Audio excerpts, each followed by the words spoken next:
স্বাস্থ্য অধিদপ্তর এবং প্রাণী সম্পদ অধিদপ্তর মিলে স্বাধীনতার পরে এই প্রথম বিনামূল্যে free vaccination rabies vaccination campaign অনুষ্ঠিত হচ্ছে।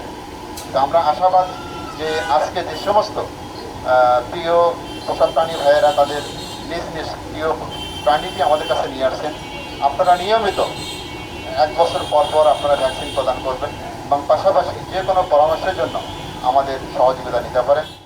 এখন আমাদের দেশে ধরেন মাথা পিছু আয় বেড়েছে মানুষের, তাহলে লং লাস্টিং 1 বছর মধ্যে ইমিউনিটি বা রোগ প্রতিরোধ ক্ষমতা তৈরি হবে। এখানে প্রধান অতিথি, বিশেষ অতিথি এবং সুধীরজনেরা আছেন। বান্ডেল থাকলে প্রতি সেনমানিতে টাকা বাঁচবে।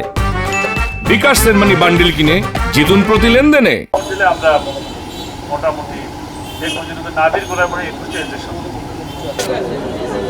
কুকুর বা বিড়াল কামড়ে অথবা আমরা 3টা ডোজের ভ্যাকসিন নিই। এখন আমরা যারা 4 থেকে 500 টাকা লাগে এবং তখন 5টা ডোজ দিতে হয়, মাংসে দেওয়া লাগে।